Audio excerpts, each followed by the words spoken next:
He didn't come to make a statement. He came to keep a promise. Solomon Grant had driven 8 hours straight, through dust storms and silence, with nothing but an old photo in his coat pocket and his name printed on a graduation program. He wasn't trying to turn heads when he pulled into the back lot behind Midland High School. But heads would turn anyway. His Dodge Charger, once his wife's favorite car, rolled to a quiet stop near the fence line. The building in front of him was typical. Faded red brick, a few peeling banners on the gym walls, kids already spilling across the lawn in pressed robes and uncertain shoes. But for Solomon, this was sacred ground. His son Marcus was graduating, and that meant he had to be here, not just as a father, as something more. He stepped out slowly, adjusting the cuffs of his deep blue dress uniform. Every crease was razor sharp, every button gleamed. The silver eagle on his chest wasn't new, but it caught the sun just the same. He didn't polish those boots to impress anyone. They were spotless because that's how he showed respect. To the moment, to his son, to the memory of the woman who should have been riding in the passenger seat beside him. He walked to the trunk and popped it open, reaching in for a slim weathered folder. Inside it, a folded photo, soft at the edges and fading at the corners. His wife holding Marcus, barely a year old, eyes wide and reaching up toward her necklace. Solomon stood still for a moment, looking down at the image. He could still hear her voice. "Don't miss a thing, Sol. Not one." He tucked the photo into his inner pocket and closed the trunk with a gentle push. His spine straightened as he walked toward the gym, that steady, trained rhythm in his stride. Not rushed, not hesitant, just deliberate. Students passed him, most without noticing. A few slowed down. A boy with a skateboard did a double take. One woman with a bouquet in her arms glanced at his uniform, then quickly looked away.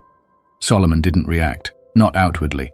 His face stayed calm, unreadable, but inside he clocked everything. The looks, the body language, the whisper one man gave to his wife as he passed. He had worn this uniform in towns that didn't see many men like him, and this one, it seemed, was no different. The air outside smelled of grass and heat, sunscreen and excitement. Families were huddled in loose groups, some already posing for photos, others waving to relatives across the parking lot. Kids were laughing, some wiping tears they didn't want anyone to see.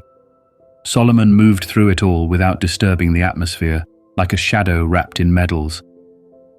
At the gym doors, a young volunteer with a clipboard looked up, startled, but managed a quick smile. "Ticket?" Solomon handed it over without a word. The volunteer read it, nodded, and pointed toward the left side of the bleachers. "Third row up, sir. Family seating." Solomon nodded back, not with thanks, but acknowledgement. He stepped through the gym doors and into the thick pulse of a celebration already underway. Inside it was loud, the kind of loud that lives somewhere between chaos and joy. Folding chairs lined up in tight rows, bleachers already crowded with bodies, music humming through a tinny sound system, parents waving paper programs like fans, a toddler screaming because her balloon had popped. Solomon's eyes swept the room, fast but thorough.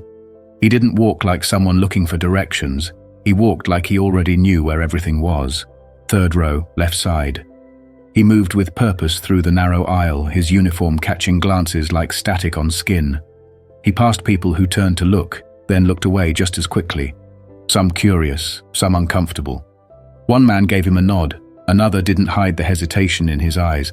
None of it showed on Solomon's face. Years of command had trained his muscles to stay calm when his blood ran hot. He reached his row, saw the empty seat with the program already resting on it, and sat down without adjusting the chair or glancing around. His posture was perfect, upright, still. The kind of stillness that doesn't require attention because it creates its own presence. 2 rows up, a mother dabbed her eyes with a napkin.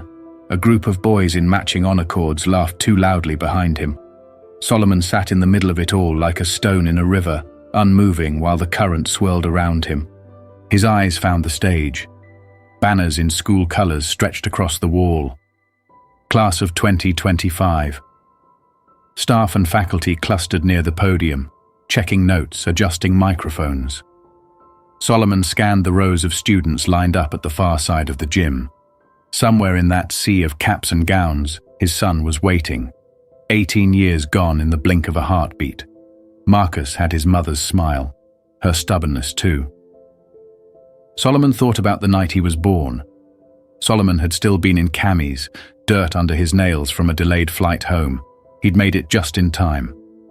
The nurse placed Marcus in his arms before he could even take off his boots, and now here he was, 18 years later, waiting to see his son walk across a stage into a new chapter. The noise continued around him. Folding chairs creaked.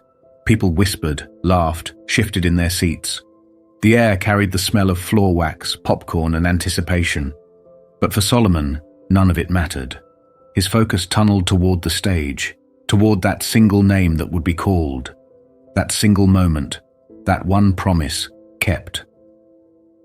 The music had just faded when he noticed them, two figures moving with purpose down the far left aisle. Solomon caught them in his peripheral vision, and though they wore no formal badges, he knew their type immediately. Not police, private security.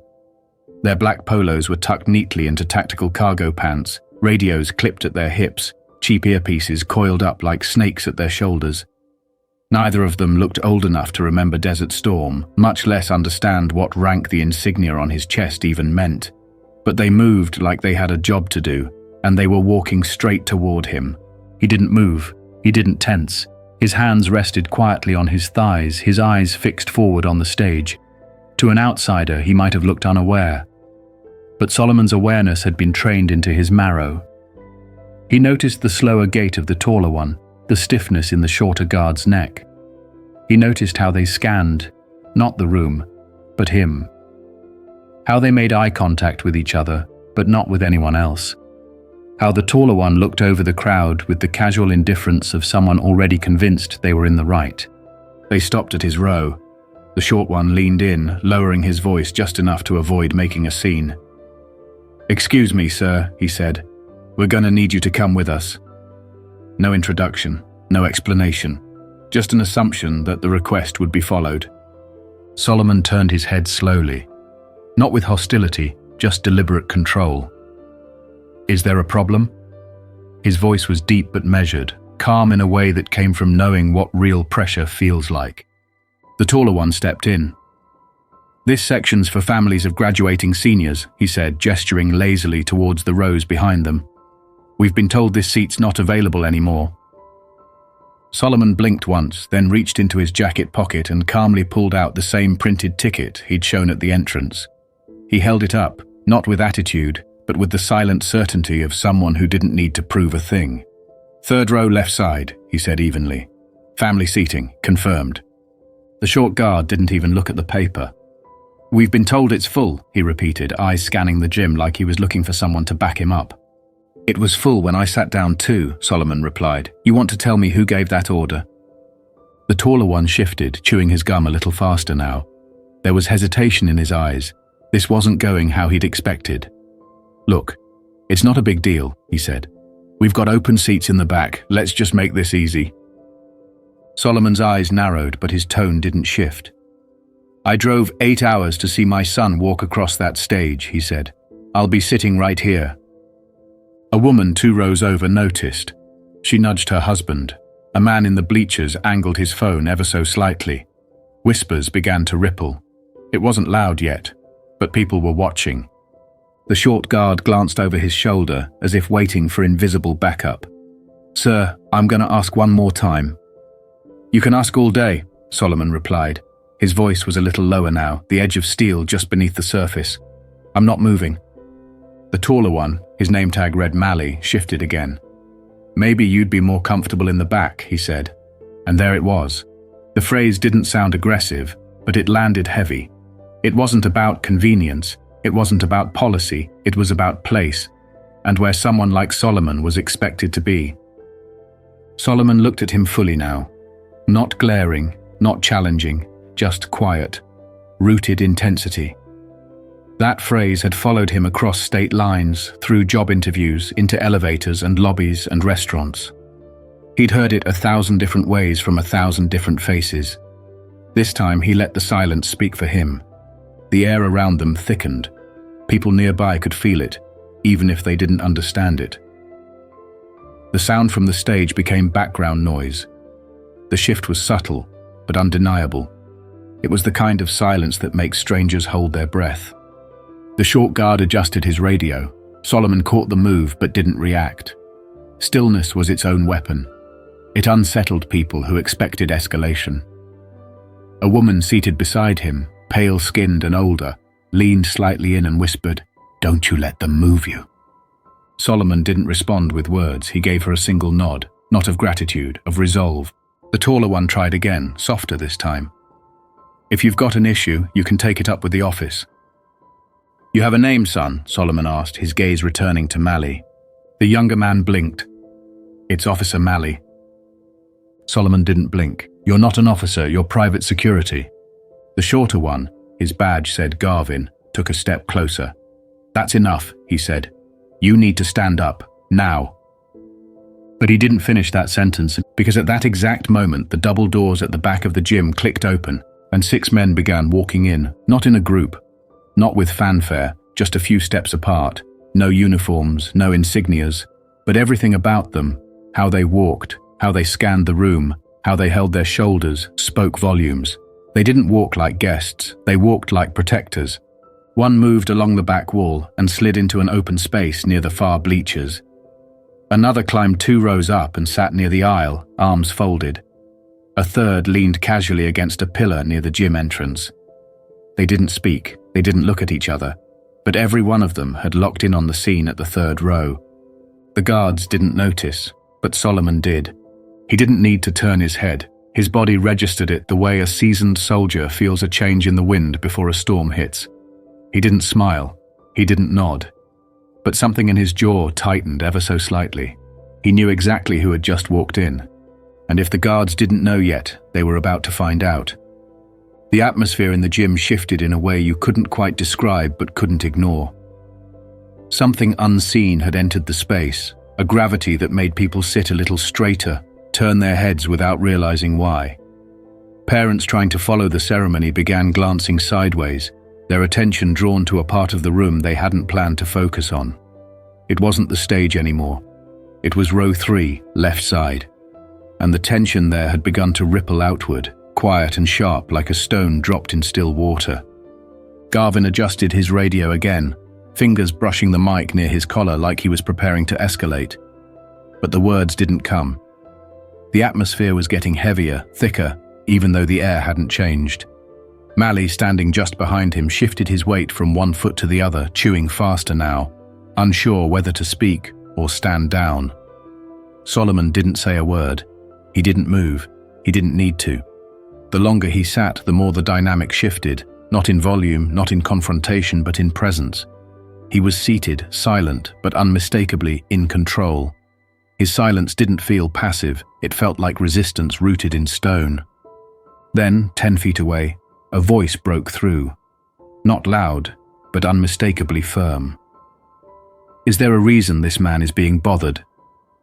It came from a man standing at the center aisle, tall with a salt and pepper beard, wearing a tailored black coat over a grey shirt. He didn't raise his tone, didn't flare his arms, he just stood there, centered and unmoving. The words landed like a gavel. Garvin turned first, caught off guard. "Who are you?" he asked, the defensive edge creeping into his voice.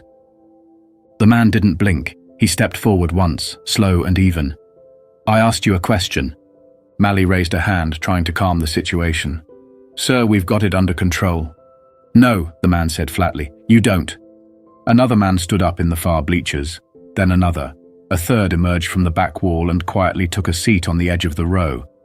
6 of them now, all placed in different parts of the gym, standing or sitting, watching.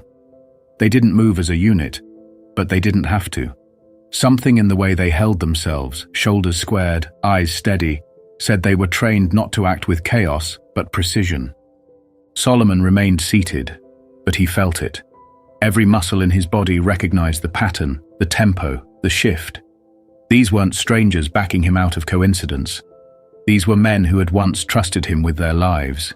They didn't need instructions. They didn't ask questions. They just appeared when they were needed and filled the space with quiet authority. Garvin looked around, a flicker of something uneasy creeping into his posture. The confident front was cracking, his jaw clenched. His grip on the situation was slipping. The other guard, Mally, now seemed less sure of the orders they'd been given. The crowd wasn't loud, but it was present, watching, judging, some with raised phones, some with clenched jaws. A teacher near the back tried to get the ceremony back on track, waving her hand toward the stage and whispering to the principal. But the attention of the gym had already shifted entirely. This was no longer about a program or a diploma. This was something else. Creed Marston, because that was the man's name, didn't step back. He didn't explain who he was. He didn't need to. "You're embarrassing yourselves," he said calmly. "And you're one breath away from making this a whole lot worse." Garvin clenched his jaw again, glancing back at Mally, who now looked completely lost in the moment.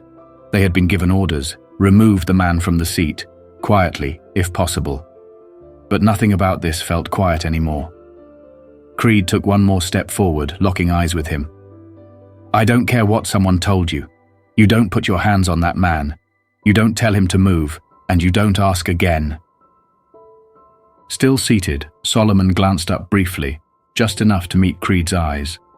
He didn't nod. He didn't smile. Just a glance, full of history and silent recognition. For Creed, that was enough. He had stood in fire with Solomon, watched him drag men from the mouth of death with nothing but force of will and a torn uniform. He remembered the weight of Solomon's decisions when bullets screamed through the air like thunder. He remembered the kind of man who never asked for a thank you, but whose word was treated like law. Now here they were, years later, in a school gym packed with folding chairs and camera phones, and the stakes couldn't have looked more different, but felt just the same. The gym hadn't gone completely quiet, but the kind of noise that remained wasn't casual. It was the hush of reverence, of people understanding they were witnessing a moment that mattered, even if they didn't yet know why. Every clap, every shuffle, every breath now felt like it passed through a filter. The guards stood exposed, not by threat or force, but by dignity that made their actions seem smaller with every passing second. Solomon finally broke his silence, not to the guards, but to Creed. "Don't waste your breath," he said. He already made his decision. Creed didn't answer right away. He just let the silence hang. Then he said, barely above a whisper, "Don't mistake silence for weakness." That was the moment the guards began to retreat. Not all at once, not with any grace, but slowly, like men backing out of a storm they didn't expect. Garvin dropped his hand from his belt. His face burned with frustration, but the calculation was clear. He was outnumbered and outclassed. Mally stepped slightly to the side, glancing toward the school staff, clearly hoping for an out. And finally, one of the assistant principals appeared near the aisle, her voice low but urgent as she spoke directly to the guards. Whatever she said wasn't for the crowd, but it worked. The two men walked away, no parting shots, no apologies, just silence. Solomon exhaled, slow and even. Creed returned to his seat, folding his arms again, but his eyes stayed on Solomon. He wasn't looking for attention, he was anchoring the space. And still, the ceremony continued on, names being called, students walking the stage, families clapping. But nothing in that gym would ever be quite the same again. The entire audience had seen something rare. A confrontation diffused not by volume or violence, but by something older, something stronger. Respect, earned, not demanded. Solomon didn't move. He sat exactly where he'd been all along, hands resting gently on his thighs, eyes locked on the stage, posture unshaken. But inside his head, everything had gone quiet. Not from fear, not from anger, but from memory. That kind of silence wasn't passive, it was surgical, controlled. And when it settled over him, it meant something deeper was stirring just beneath the surface. Because while the present moment had calmed on the outside, his mind had been pulled backward, as if a string had been tugged from the base of his spine and reeled him into the past with brutal precision. The gym, the folding chairs, the school banners, they all faded. In their place rose the blinding heat of Kandahar. 15 years ago, mid-afternoon, no warning, just the sudden punch of an IED tearing through the earth beneath the lead Humvee. Metal twisted like paper, tires launched into the sky. The shockwave knocked Solomon back against a rock-strewn embankment. Then the gunfire came, not wild, but precise. They weren't amateurs. They knew the terrain, knew the timing, knew exactly how to pick off survivors. Through dust and heat waves, Solomon had seen 6 figures trapped between burning wreckage and open ground. Smoke poured from the twisted frame of their convoy. One man tried to crawl forward, dragging another by the straps of his vest. That was Creed, young back then, bleeding from the thigh, still trying to push someone else to safety. Solomon didn't hesitate. No time to think. He moved like muscle memory had already calculated the danger and accepted it. Low sprint across open ground, boots kicking up blood-stained sand, bullets slicing the air behind him. He didn't call for backup. He was the backup. He reached Creed first, who grunted, "You're bleeding." "You noticed," Solomon had muttered, grabbing the straps of the unconscious Marine beside him. That was Soto. Creed helped push while Solomon pulled, teeth clenched, fingers gripping hard through fire and adrenaline. "Where's Divas?" Solomon shouted. Creed pointed, left, under what was left of the hood, and there he was, trapped. A Navy SEAL pinned beneath twisted metal, his leg crushed, smoke curling from his collar. His name was Divas, and he was screaming, not from panic but fury. Fury at being stuck, fury at what he thought was coming. Solomon didn't pause. He crossed again, low, fast. Gunfire sprayed the sand near his boots. He dropped beside Divas, tested the engine block. It didn't move. He braced one foot, grabbed the edge, and pulled with everything left in his body. The steel screamed, groaned, lifted just enough. Divas yanked himself out, dragging one dead leg behind. They didn't talk. There was no time for heroics. They just moved. They crawled together toward the ridgeline where Creed had returned with Soto, followed by 2 others, Lim and Horton. Their faces were streaked with sweat and blood and smoke, rifles gripped tight, eyes alert. When the gunfire finally stopped, nobody cheered. They didn't collapse, they didn't cry, they just breathed, each one still alive, because Solomon stayed, because he didn't flinch, because when everything burned and buckled, he didn't ask questions, he acted. And now, years later, every man from that day had risen without hesitation, the moment Solomon faced disrespect, not from bullets, but from something older, something deeper, something he'd faced all his life without a battlefield. Disbelief, dismissal, assumption. But even that kind of war had its soldiers, and they had shown up today. Back in the gym, the heat of memory faded. Solomon remained seated. Creed still watched from the aisle, his presence steady. 4 other SEALs were visible now. Meeks stood silently near the bleachers. Wells leaned against the exit door, arms folded. None of them spoke. They didn't need to. And in that silence, the gym understood. The line had been crossed. The men who had watched Solomon lead through gunfire weren't about to let him be humiliated during his son's graduation. Not now, not ever. Meanwhile, Marcus stood in line with the other seniors, 3 spots from the stage, holding the edge of his cap so tight his knuckles had gone white. He had seen it all. Not every word, but every movement. The 2 guards approaching his father, his dad sitting perfectly still. Then the first man who stood, then the second, then all 6. He had watched them rise like shadows stepping out of memory, and something inside Marcus shifted, not with fear, but with clarity. He realized this wasn't just about a chair or a uniform or even the ceremony itself. It was about watching what manhood really looked like. He had grown up hearing scraps of stories, late-night mentions of names like Creed or Soto, flashes of service photos in the garage, a folded flag tucked in a box no one touched. His father had never bragged, never lectured, just lived. But now, watching these men rally without fanfare, stand without being asked, protect without shouting, it brought all of those fragments into focus. These weren't just war buddies. They were living proof of a bond that went beyond orders or rank. And today, they showed up without medals or weapons, but with presence. Marcus swallowed hard, tried to breathe normally, but it was difficult. He felt heat behind his eyes, that same rush he felt when he won his first wrestling match in middle school and saw his dad's quiet nod from the bleachers. That same pride, but deeper now. Fierce, heavy, electric. The assistant principal tapped his shoulder gently. "You're up in 3, she whispered. He nodded without responding. Across the gym, Solomon leaned forward slightly in his seat. His hands still rested on his thighs, but now his eyes had softened, just a little. The moment hadn't ended, but it had passed a turning point. The guards were gone, the standoff diffused, but the energy, the weight of what had happened, still pulsed in the room. And now it wasn't just about him, it was about the eyes watching, the ones learning, the ones growing, and his son standing just a few feet from the future. The line of students moved forward one by one, gowns rustling, shoes squeaking faintly against the gym floor. Names echoed over the sound system, but many of them were met with distracted claps or murmurs from families whose attention was still not entirely on the stage. The ceremony continued, but the soul of the room had shifted. There was a subtle new rhythm pulsing beneath the surface, something steadier, slower, more deliberate.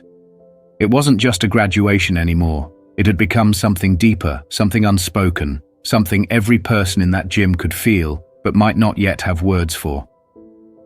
Marcus stood behind two more students now, his heart pounding in his chest, not from nerves but from the weight of everything that had just unfolded. His fingers brushed against the diploma card tucked into the sleeve of his gown, but his mind wasn't on the ceremony anymore. It was on the third row, left side. His father, that chair, that silence.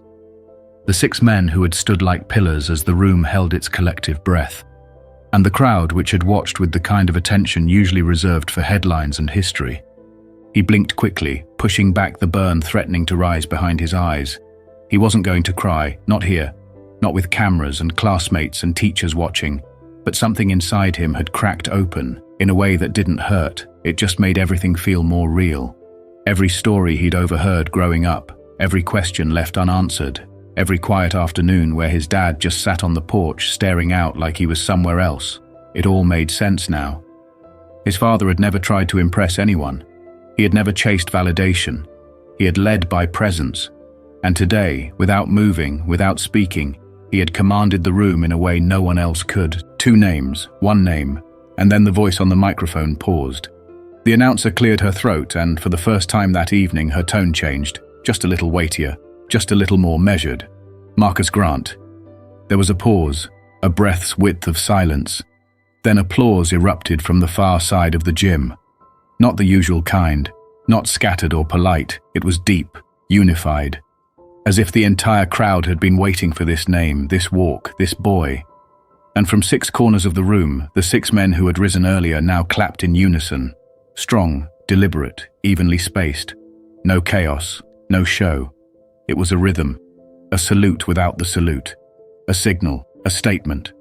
Marcus stepped onto the stage, back straight, chin lifted, every movement intentional. His shoes tapped lightly against the wood of the platform as he crossed to the principal, who smiled and extended the diploma. He shook her hand firmly, accepted the folder, and turned toward the audience. He didn't scan the crowd, he didn't wave or smile broadly. His eyes moved purposefully to one spot, row 3, left side, and locked onto the man sitting there. Solomon didn't stand, didn't clap. He just met his son's eyes and gave the faintest nod. A quiet, powerful gesture, the kind of gesture that said everything words could not. And Marcus understood more in that one glance than in all the lectures he'd ever been given, in all the school assemblies or motivational talks he'd sat through. This was what it meant to carry your name with weight. This was what strength looked like when it didn't try to prove itself. He stepped off the stage as the applause continued, and even long after the next name was called, people were still turning toward that row. Some clapped harder now, almost unconsciously, like they were trying to match the moment's depth. A few stood. A few others wiped at their eyes, unsure why this one name had hit them so differently. But the energy had changed for good. What had started as a simple ceremony had become a lesson no one expected to witness, and few would forget. Back in his seat, Solomon sat still, but a shift had taken place inside him too. Not relief, not vindication. Something more subtle, more personal, a release, like an old knot had finally loosened. He had done what he came to do. He had kept his promise. He had seen his boy walk across that stage. And more importantly, he had allowed his son to see what a quiet stand could mean, what it could do, what it could change. The final names were called. Students threw caps. Families whooped and cheered and leaned across rows to take photos. The gym filled with movement again, a swirl of color and celebration and chatter. But row 3, left side, still felt anchored, held by something unshakable. Creed had returned to his seat after the earlier standoff but hadn't stopped watching. None of the six had. They stood scattered, still silent, still alert, not guarding, just present. When the graduates began to file out through the gym doors, toward the back lot and the rest of their lives, Marcus turned just once, halfway to the exit, and glanced back. He found his father instantly. Solomon hadn't moved, hadn't shifted, but he was watching, always watching. And even from across the gym, Marcus felt it, that unspoken question only a son could ask. "Did you see me?" And just as clearly, the answer came back in that same calm expression, every second. Outside, the sun had dipped low, painting the pavement gold. Families clustered under the trees and near the flagpole. Students jumped into each other's arms. Laughter spilled through the air. Balloons floated, phones snapped photos again and again. But Solomon didn't rush to join the chaos. He stood slowly, stretching the stiffness out of his back, then walked toward the exit, his steps as measured now as they had been when he arrived. He didn't look around for approval. He wasn't chasing a moment. He was walking toward one. He found Marcus near the flagpole, surrounded by classmates. His gown hung half open, his diploma folder tucked under one arm. When he saw Solomon approaching, his conversation stopped mid-sentence. He stepped away from the group, face unreadable at first. But then the corners of his mouth lifted into something small, honest. "You okay?" Marcus asked, voice low. Solomon nodded. "You?" Marcus gave a breath of a laugh, then looked down. "They tried to move you." "I know." "I almost left the line. I was ready to say something. I know," Solomon said again, placing a hand on his son's shoulder. "And that's why you didn't." Marcus looked up. "What do you mean?" "Because you knew I could handle it," Solomon said, "and because you handled your moment like a man. You didn't let anybody take it from you." Marcus swallowed, nodded slowly, then tilted his head slightly. "Those guys who stood up, who were they?" Solomon turned and looked back across the lot. The 6 men were still there, scattered in the crowd, talking softly, never far. He didn't point. He didn't name them. "They're men who remember, men I stood with when remembering mattered most." Marcus followed his father's gaze. "That was powerful." Solomon's reply was quiet. "It was necessary." They stood like that for a long moment, side by side. The noise around them rolled on, but they were still in their own world. Finally, Marcus broke the silence with a grin. "You gonna tell me the full stories now?" Solomon let out a short breath of amusement. "Some of them. You're old enough for the real parts." Together they walked toward the charger. The day was ending, but something bigger had begun. Something inherited, not taught. Because today hadn't just been about crossing a stage. It had been about standing without rising, answering without speaking, leading without ever stepping forward. Marcus had earned a diploma, but what he truly received was a name, handed to him in silence, carried in the weight of every quiet step, and he was ready.